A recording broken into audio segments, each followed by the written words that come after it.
Hello दोस्तों, स्वागत है आपका अपने यूट्यूब चैनल प्रेस कॉलर्स में। मेरा नाम अनिश शर्मा और आज जितने की क्लासेस चल रही हैं आपकी क्लासेस क्या चल रही है? मैथमेटिक्स हमने क्या पढ़ा? प्राकृत संख्याएं, सम संख्याओं के योग के आधार पर पूरी क्लासेस खत्म करा दी और वो हम पढ़ते जा रहे हैं, ठीक है, और वो हम खत्म भी करा दें। आज हम नया टॉपिक लेकर चलेंगे। वो टॉपिक क्या होगा? एज्यूम कीजिए, नहीं पता, ठीक बताते हैं। अगर चैनल पर पहली बार आए सब्सक्राइब जरूर कीजिए और शेयर कीजिए, लाइक कीजिए, वीडियो को लाइक करें, कमेंट करें। क्वेश्चन में कोई भी दिक्कत है, समझ में नहीं आ रहा, कमेंट कीजिए और हम उस क्वेश्चन को जवाब देने की कोशिश करेंगे। यानी कि जवाब आपको मिल ही जाएगा, कोशिश नहीं करेंगे 100% मिलेगा, ठीक है। तो चैनल को सब्सक्राइब कर लीजिए, ठीक है, उसके पैसे तो लग नहीं रहे। सब्सक्राइब कीजिए, लाइक कीजिए, शेयर कीजिए। तो आइए प्रेस कॉलर्स की दुनिया में बिल्कुल अच्छी तरीके से तैयारी करते रहिए, ठीक है। तो चलते हैं अपनी क्लास के ऊपर। आज हम क्या लेके चलेंगे? करणी एंड घातांक। बहुत अच्छी तरीके से पढ़ा होगा नंबर सिस्टम के अंदर। यानी क्या बोलते हैं? इंडिसेस वर्ड किससे इंडेक्स से बन रहा है? घातांक यानी सर्ट्स, ठीक है, यानी इंडिसेस एंड सर्ट्स, ये हम पढ़ेंगे। ये क्या होता है, कैसे काम करता है, ठीक है, कैसे क्वेश्चन एग्जाम में आते हैं, कहाँ से बनता है, वो सारी चीज़ें हम पढ़ेंगे। पहले इसका क्या करेंगे? हम बेस क्लियर करेंगे। बेस क्लियर करने के बाद हम इसका क्या करेंगे? आपको अच्छी तरीके से क्वेश्चन सॉल्व कराएंगे। तो क्वेश्चन कैसे होंगे वो भी बताएं। आप उन चीज़ों को ध्यान में रखते हुए वीडियोज़ को देखते रहिए, क्लासेस को अटेंड कीजिए। मेरी वीडियो आएगी 1 दिन 2 दिन, या हफ्ते में 4 दिन वीडियो आएंगी, ठीक है। 2 दिन रिसर्च के लिए रखते हैं, 2 दिन हम आपको देखते हैं कि हमें क्या पढ़ाना है, उसके लिए रिसर्च करते हैं। उसके बाद संडे की छुट्टी रखते हैं और मंडे टू थर्सडे यानी कि गुरुवार तक, मंडे टू गुरुवार तक आपको रेगुलर क्लास मिलती रहेंगी। फ्राइडे सैटरडे संडे हम रखते हैं और 4 क्लासेस आपको हफ्ते में 4 क्लासेस देते रहें। अगर आप ऐसे सहयोग करते रहे और आप हमें ऐसे आगे बढ़ाते जाएंगे, आप हमारा सहयोग करेंगे, हम आपका सहयोग करेंगे, चैनल को सब्सक्राइब करेंगे, ज़्यादा से ज़्यादा शेयर करेंगे, तो हमें जो मोटिवेशन मिलेगा तो शायद हो सकता है कि क्लासेस और भी ज़्यादा बढ़ जाएँ और भी नई चीज़ हम लेकर ऐड करते हैं अपने चैनल के ऊपर। अभी मैथमेटिक्स चल रहा है तो और भी क्लासेस के बारे में सोचेंगे, कोई और सब्जेक्ट के बारे में सोचेंगे, मतलब वो भी चीज़ हम करने की कोशिश करेंगे। पर आप चैनल को सब्सक्राइब कीजिए, लाइक कीजिए, अपनी डिमांड रखते रहिए, फिर देखते हैं क्या होता है, ठीक है। हम आपके लिए प्रतिबद्ध हैं, आप हमारे लिए प्रतिबद्ध हो जाइए। कोई भी टीचर हो, मतलब ये नहीं कि तुम हमसे ही पढ़ना है। नॉलेज तो ज्ञान का भंडार है यूट्यूब के ऊपर, कहीं से भी कोई भी खोल लीजिए, बस टॉपिक डालिए, आपको मिल जाएगा ज्ञान। पर लेकिन ज्ञान भी लेना वहीं से ज़रूरत है जहाँ से आपको प्रॉपर मिल रहा है। वो चीज़ नहीं कि मैं बताऊंगा 12 क्वेश्चन वो एग्ज़ाम के अंदर आएंगे, ऐसे क्वेश्चनों का आपने जवाब दे दिया तो आपका सिलेक्शन पक्का। ऐसे भ्रामिक बातों में नहीं आना, कभी भी नहीं आना। कोई 12 क्वेश्चन देने के बाद सॉल्व कर दो, उसमें से 12 क्वेश्चन सॉल्व कर देते सिलेक्शन पक्का। भाई 12 क्वेश्चन के ऊपर कैसे जज कर सकते हो तुम किसी को? तो सॉल्व सिलेक्शन होगा कि नहीं होगा? कैसे? हो ही नहीं सकता। ऐसे ऐसे टॉपिक डालते हैं, ऐसे ऐसी वीडियो डालते हैं। एक मतलब कि मुझे तो समझ में नहीं आता, एक चीज़ समझ में नहीं आती कि करंट अफेयर के उठा लेते हैं, करंट अफेयर का एक टॉपिक उठाते हैं कि करंट अफेयर्स आपको जब डेली पढ़ाना है, करंट अफेयर्स आपको जब डेली पढ़ाना है और डेली आप उसके ऊपर वीडियो डाल रहे हैं 10 क्वेश्चन का, 5 क्वेश्चन का, 20 क्वेश्चन का, तो जब डेली पढ़ा रहे हो तो उसको वीकली पढ़ाने की क्या जरूरत है? अगर आप वीकली पढ़ा रहे हैं तो डेली पढ़ाने की जरूरत है। अगर वीकली ही पढ़ा रहे हैं फिर मंथली पढ़ाने की जरूरत है ना, कि रिवाइज करने की तो रिवाइज कराइए ना। आपने डेली पढ़ा दिया, वहाँ पर किसी लड़के का 10 से 20 मिनट चला गया, ठीक है। अब वही क्वेश्चन जो तुम डेली पढ़ा रहे हो, वही क्वेश्चन आप वीकली में पढ़ाओगे, यानी कि फिर से उसने आधा पौना घंटा फिर खत्म कर दिया।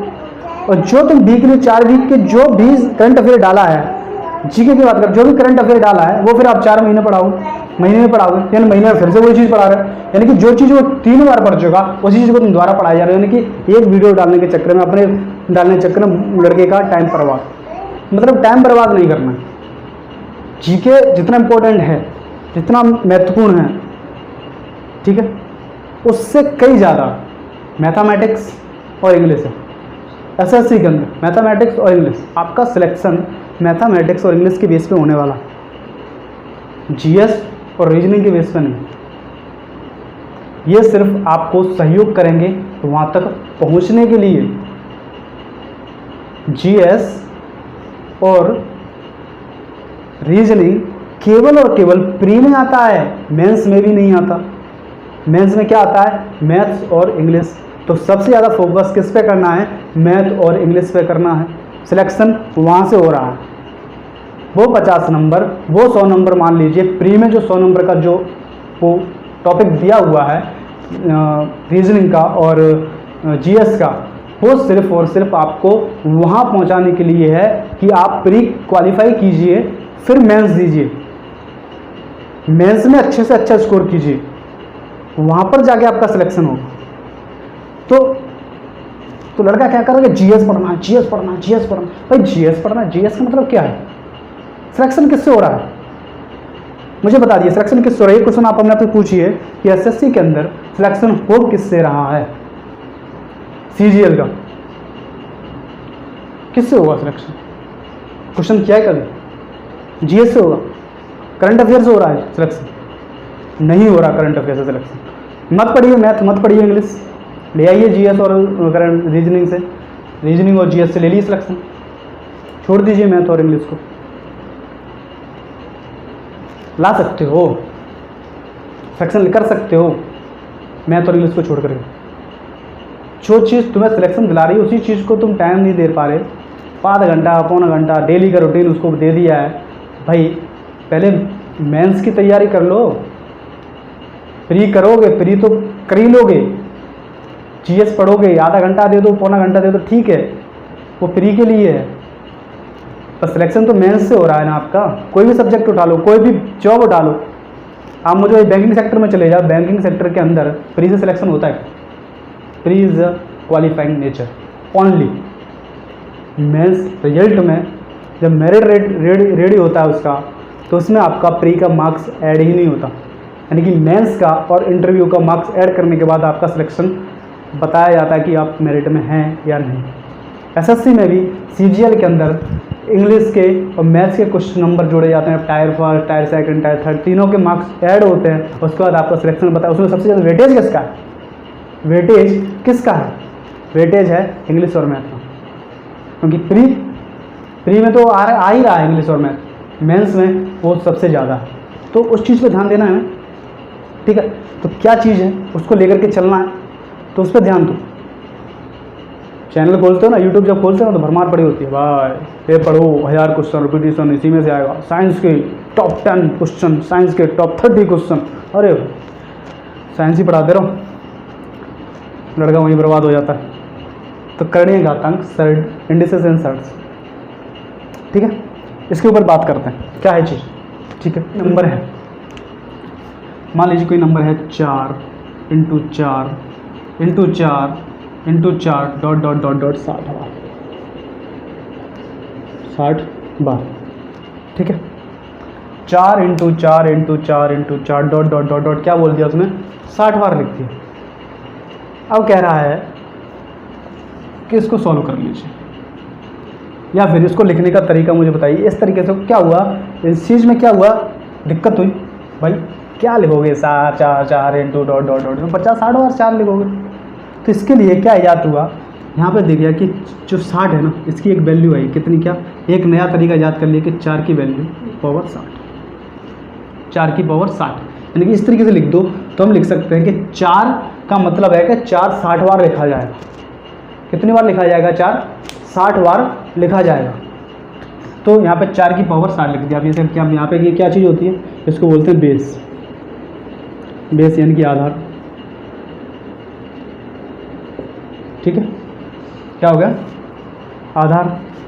इसको बोलते हैं पावर यानी घातांक, घातांक यानी घात, यही हो गया ना। तो ये क्या हो गया, ये बेस हो गया, ये घात हो गया। ये चीज़ आपको समझ में आ गई, यानी कि कोई नंबर को कितनी बार लिखा जा रहा है उसको एक इंडिकेशन यानी कि एक प्रोसेस वे में लिख दिया जाए, यानी कि ये लिख दिया, यानी कि मैथमेटिक्स में ये लिख दिया। गलत तो ये भी नहीं है, पर लेकिन ये क्या है, अच्छा नहीं लग रहा लिखने में ना, अच्छा नहीं लग रहा, बहुत लग रहा है 4 4 4 4 4, अच्छा नहीं लग रहा। हाँ ये अच्छा लग रहा, 4 की पावर 60, सीधा बोल दोगे भाई 4 60 बार लिख, तुरंत बता पड़ा, ये चीज़ समझ में आई। तो यहाँ पर क्या बोला गया, इसको बोला इंडिसेस, यानी कि ए की पावर m होगा, इसको क्या बोलेंगे, इंडेक्स, इंडिसेस यानी कि आप बोल दो इंडेक्स, इंडेक्स से बना है इंडेक्स, ठीक है, इंडेक्स से बना है इंडेक्सेस। समझ में आ गया? अब आगे चलते हैं, ये चीज़ आपको समझ में आ रही है? क्या चीज़ कहने की कोशिश कर, नहीं समझ में आ रहा है मुझे कमेंट में बताओ, ठीक है। अब क्या करते हैं, कुछ रूल्स हैं, a into dot dot dot dot dot n, तो इसको क्या ले सकते हैं, a की पावर n, क्या लिख सकते हैं, a की पावर n लिख सकते हैं, क्या लिख सकते हैं, a की पावर n, तो वही मैंने बताया, उसको वही लिख सकते हैं, ठीक है। अब आपसे पूछिए a की पावर n इंटू a की पावर n इंटू a की पावर p, अगर ये चीज़ हो तो इसको किस तरह से लिख सकते हैं, इस तरह को लिख सकते हैं, a की power m plus n plus p, ये लिख सकते हैं। क्यों लिख सकते हैं, हमने कहीं ना कहीं तो पढ़ा ही होगा कि जब आधार सेम हो और मल्टीप्लिकेशन में हो तो उनका क्या हो जाता है, एडिशन हो जाता है, क्या हो जाता है, एडिशन हो जाता है, यानी बेस सेम हो, बेस सेम हो तो पावर क्या हो जाती हैं, ऐड हो जाती है, बेस सेम हो तो पावर क्या हो जाती है, ऐड हो जाती है। तो हमने क्या लिखा कि a की पावर m इंटू ए की पावर n इंटू ए की पावर p इक्वल टू क्या है, a की power m plus n plus p। समझ में आता क्या होता है, a की power m plus n plus p, यानी कि आधार सेम हो तो पावर क्या हो जाती है, और पर लेकिन कब a not equal to zero, a not equal to zero, यानी a की वैल्यू जीरो नहीं होनी चाहिए, वैल्यू जीरो नहीं होनी चाहिए। समझ में आ गई ये बात? क्या होगा, a की पावर m, a की पावर n, a की पावर p इक्वल टू क्या हो जाएगा, a की power m plus n plus p, यानी कि एडिशन हो जाएगा, बेस सेम होगा तो पावर क्या हो जाती है, ऐड हो जाती है, बेस सेम हो तो पावर क्या हो जाती है, ऐड हो जाती है। यहाँ तक की बात क्लियर है? यहाँ तक की बात समझ में आ गई, ठीक है। नहीं समझ में मुझे बता देना, ठीक है। तो a इंटू क्या ले सकते हैं, a की पावर n ले सकते हैं, a की पावर m इंटू ए की पावर n इंटू ए की पावर p इक्वल टू क्या ले सकते हैं, a की पावर m प्लस a की प्लस n प्लस a की power m plus n plus p। क्यों की हो जाएगी, मैंने आपको कहानी बता दी कि बेस सेम हो तो पावर ऐड हो जाती है, पर लेकिन एक कंडीशन है कि a not equal to zero, a की वैल्यू जीरो नहीं होनी चाहिए। ये चीज़ समझ में, चलें आगे। यहाँ क्या कह रहा है, a की पावर m बटा a की पावर n, ये चीज़ देखिए, नोट डाउन कर लीजिए इन सब चीज़ों को जो मैं बता रहा हूँ वो नोट डाउन करते जाए। क्या कह रहा है, a की पावर m बटा a की पावर n, a की पावर m बटा a की पावर n हो तो इसको किस तरीके से लिख सकते हैं, इसको लिख सकते हैं, क्या लिख सकते हैं बताइए, क्या लिख सकते हैं, a की पावर m माइनस n। क्यों, जब ये भाग में होता है यानी डिवाइड में होता है तो पावर क्या हो जाती है, माइनस हो जाती है। बेस सेम हो और डिवाइड में हो तो पावर क्या होती है, माइनस हो जाती है। ये भी चीज़ समझ में आ रही है और कहीं ना कहीं आपको पता होगा क्योंकि ये 8th स्टैंडर्ड की बात है, कहीं ना कहीं आपको ये चीज़ मालूम होगी कि ये चीज़ क्या होती है, ठीक है। a की पावर m बटा a की power n equal to a की पावर m माइनस n, यानी कि जब बेस सेम हो और पावर डिवाइड में हो तो क्या हो जाती है, माइनस हो जाती है, क्या हो जाती है, माइनस हो जाती है, पर क्या हो जाती है, पर लेकिन m ग्रेटर देन n हो, m ग्रेटर देन n, लेकिन अगर n ग्रेटर देन m हो तो क्या हो जाएगा, 1 अपॉन a की power minus n minus n, ठीक है।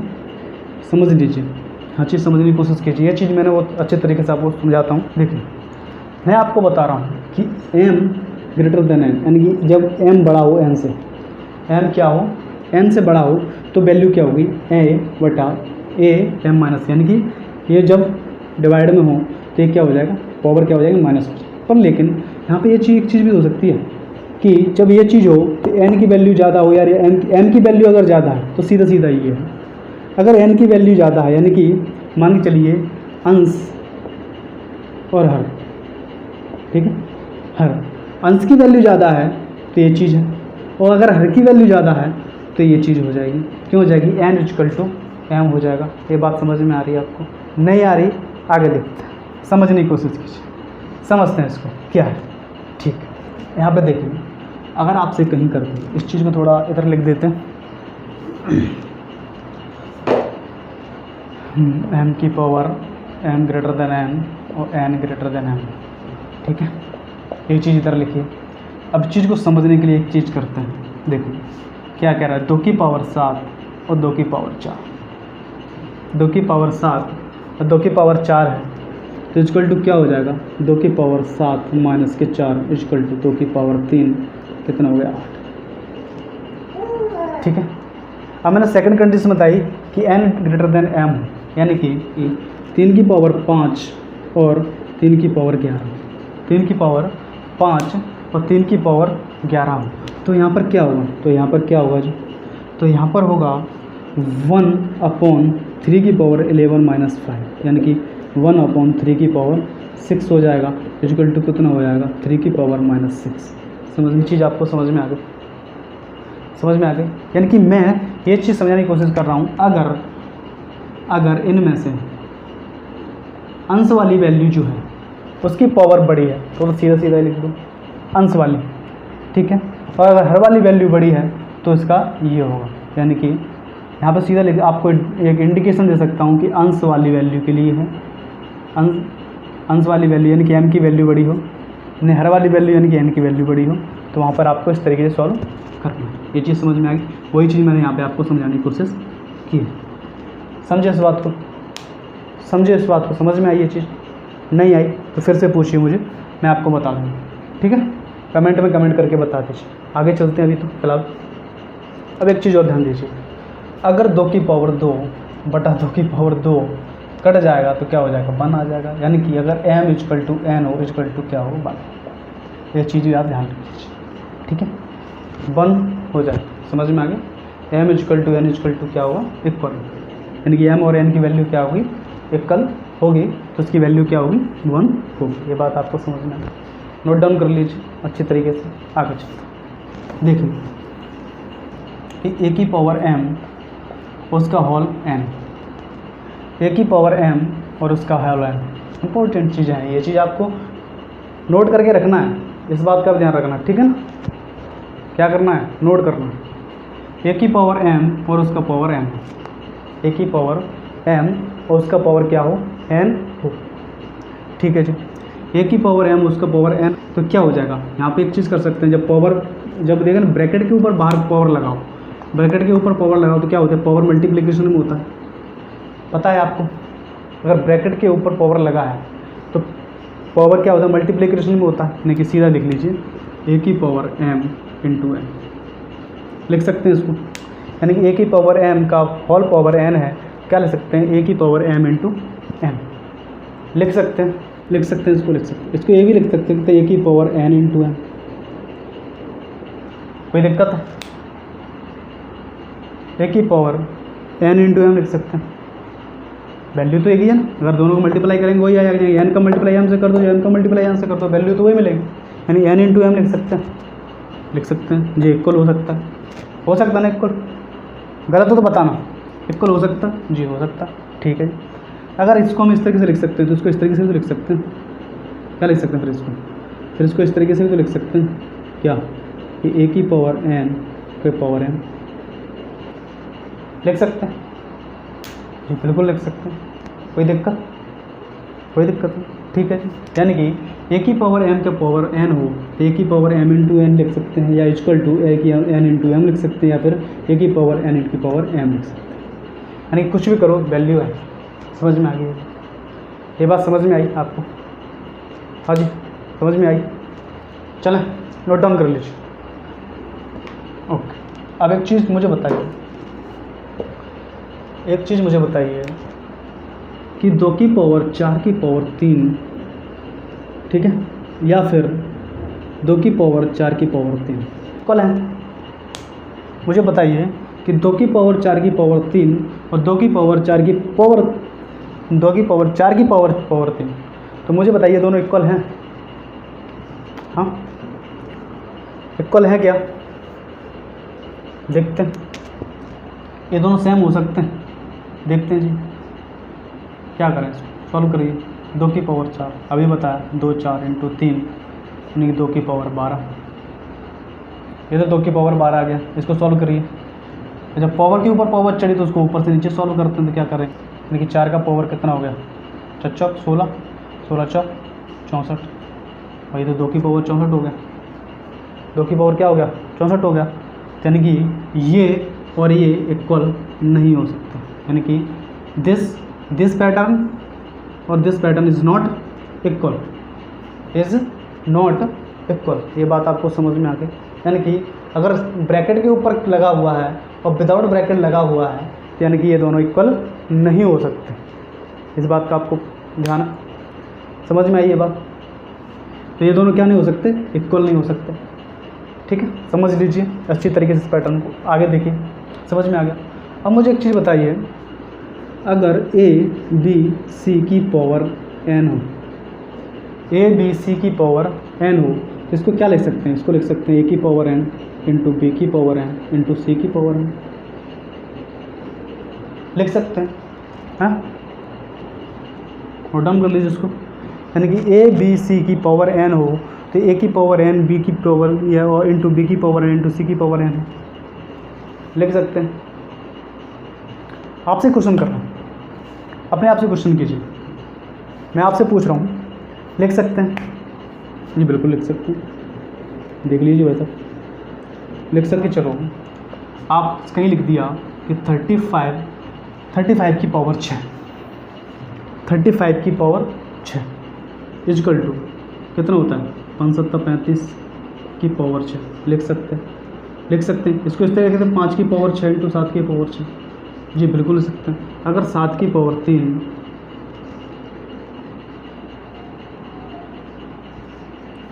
और 3 की पावर 3 इंटू 2 की पावर 3 लिखा हो तो इसको हम एक कमरे में बंद कर सकते हैं। क्या लिख सकते हैं, क्या लिख सकते हैं 7 इंटू 3 इंटू 2 की पावर 3, ये लिख सकते हैं, लिख सकते हैं ना, बिल्कुल लिख सकते हैं। कोई दिक्कत है इसमें लिखने में, बताइए मुझे, कोई दिक्कत है इसको लिखने में? नहीं है, समझ में आ गया क्या कहने की कोशिश कर रहा हूँ। यानी कि अगर ए बी सी की power n equal to n है, इजकल टू ए की पावर n बी की पावर n और सी की पावर n लिख सकते हैं। अगर आपको कहीं इस तरीके से लिखा हुआ मिल जाए तो आप उसको इस तरीके से लिख सकते हैं। अगर आपको इस तरीके से लिखा हुआ मिल जाए तो आपको उसको इस तरीके से लिख सकते हैं। अगर आपको कहीं इस तरीके से लिखा मिल जाए तो आपको उसको इस तरीके से भी लिख सकते हैं। दोनों चीज़ें इक्वल हैं, एक दूसरे के इक्वल हैं, लिख सकते हैं उसको। यानी कि पावर होनी चाहिए सेम, पावर एक ही होनी चाहिए। समझ में आ गई बात? आगे चल, नहीं समझ में आ रही चीज़ वो हमसे पूछ सकते हैं, आप कमेंट में कमेंट करके बता दीजिए कहाँ समझ में नहीं आया, वो नेक्स्ट वीडियो में आपको बता देंगे। ठीक है, बढ़ें आगे, काफिला बढ़ाएं, चलते। a बटा बी की पावर n, नोट डाउन कर लीजिए, a बटा बी की पावर n हो, इसको क्या लिख सकते हैं, इसको लिख सकते हैं a की पावर n और b की पावर n। ठीक है, a बटा बी की पावर n हो तो इसको क्या लिख सकते हैं a की पावर n बटा b की पावर n, बट देन कब लिख सकते हैं b नॉट इजकल टू 0, यानी कि b की वैल्यू 0 नहीं होनी चाहिए। क्यों? अगर b की वैल्यू 0 होती है, अगर b की वैल्यू 0 होती है तो हमें क्या रिजल्ट मिलेगा, या तो इनडिफाइंड मिलेगा या फिर अनंत मिलेगा। ठीक है, क्या मिलेगा, अनंत मिलेगा। समझ में आ गया? यानी कि a बटा b की पावर n हो तो a की पावर n और b की पावर n लिख सकते हैं, पर लेकिन कब, जब लिख सकते हैं कि b नॉट इजकल टू 0 हो, b नॉट इजकल टू 0 हो। ये बात आपको समझ में आती? एक चीज़ मुझे बताइए, a की पावर p बटा q, a की पावर p बटा q है, क्या इसको हम इस तरीके से लिख सकते हैं a की पावर p इंटू 1/q? बताइए, कोई दिक्कत है? अगर a की पावर p बटा q है, क्या इसको इस तरीके से लिख सकते हैं p इंटू 1/q? अगर इसको इसके तरीके से लिख सकते हैं, क्या इसको इस तरीके से लिख सकते हैं a का पावर 1/q का p? हाँ, तो p बटा q ही है, लिख सकते हैं। बताइए, a का बटा p बटा q equal to p into 1/q लिख सकते हैं, या फिर a का 1/q का पूरा होल p लिख सकते हैं। यानी कि अगर इसको सॉल्व करते हैं तो वो चीज़ प्राप्त होगी, इसको भी सॉल्व करें तो भी हमें ये चीज़ प्राप्त होगी, यानी कि इक्वल है, इक्वल है। या फिर इसको इस तरीके से लिख सकते हैं कि a की पावर p का होल क्यूब 1/q। ये सब चीज़ें आपस में इक्वल है। नोट कर लीजिए इस चीज़ को। ये सब चीज़ें आपस में क्या हैं, इक्वल है। किस तरीके से सॉल्व करना है आपको, ये चीज़ आपको देखनी है, ठीक है। किस तरीके से सॉल्व करेंगे वो भी हम भी देखेंगे, और आपको भी देखना है कि आपको इसमें से क्या अच्छा लग रहा है, किस तरीके से क्वेश्चन पूछा जाए, ठीक है। वो हम देख के चलेंगे। तो क्या कह रहा है, ए की पावर पी बटा क्यू इजकल टू ए की पावर पी इंटू 1/क्यू इजकल टू ए की पावर 1/क्यू का होल क्यू इजकल टू ए की पावर पी का होल 1/क्यू। ये चीज़ आपको समझ में आ गई, ये चीज़ समझ में आ गई। हाँ जी, समझने की कोशिश कीजिए। ए की पावर एम इजकल टू ए की पावर एन दिया, ए की पावर एम इजकल टू ए की पावर एन है, तो क्या हो जाएगा एम इजकल टू एन, यानी कि पावर आपस में क्या होंगी, इक्वल होंगी, ठीक है। ए की पावर एम इजकल टू ए की पावर एन दिया है, तो एम इजकल टू एन है, यानी कि ए की बेस सेम है, बेस क्या है, सेम है, तो पावर क्या हो जाएंगी, इक्वल हो जाएंगे, पावर क्या हो जाएंगी, इक्वल हो जाएंगे। समझ में आ गई चीज़, ठीक है। अगर ए की power N equal to B की पावर एम है, अगर ए की power N equal to B की पावर एम है, तो ए इजकल टू बी हो जाएंगे, यानी सॉरी यहाँ पे क्या होगा, ए की power M equal to B की पावर एम है, तो क्या हो जाएगा ए इजकल टू, यानी कि पावर सेम है, यानी अब क्या कह रहा है, पावर सेम है, पावर अगर सेम है तो उसके बेस इक्वल हो जाएंगे। समझ में आ गया, क्या हो जाएगा, बेस इक्वल हो जाएंगे। तो यहाँ पे समझने की कोशिश कीजिए कि ए की पावर एम इजकल टू की पावर एन है, तो एम इजकल टू एन हो जाएगा, यानी कि पावर इक्वल हो जाएंगी। यहाँ पे क्या हो जाएगी, अगर बेस सेम है तो पावर इक्वल हो जाएगी, बेस सेम है तो पावर इक्वल हो जाएगी, अगर पावर सेम है तो बेस इक्वल हो जाएंगे, बेस सेम है तो पावर, यानी कि पावर सेम है तो बेस इक्वल हो जाएंगे। ये बात आपको कंठस्थ होनी चाहिए कि अगर बेस सेम है तो पावर इक्वल हो जाएंगी, और अगर पावर सेम है तो बेस इक्वल हो जाएंगे। ये चीज़ आप कंठस्थ कर लीजिए, ठीक है। आपसे बोल दे 3x इजकल टू 81 की पावर x माइनस 4, ये मान लीजिए, ये दिया हुआ है, एग्जाम्पल देख लीजिए आप। क्या कह रहा है, 3 की पावर x इजकल टू 81 की पावर x माइनस 4, ठीक है। अब मुझे ये बताइए, अब यहाँ पर क्या है, ना तो बेस सेम है, ना तो पावर इक्वल हो रहा, और ना ही पावर सेम है तो बेस इक्वल हो जाए, कुछ भी समझ में नहीं आ रहा कहानी। मान लीजिए एक टाइम एक ये चीज़ है कि हमको समझ में नहीं आ रहा करना क्या, समझ में आ रहा है तो देखिए क्या करना।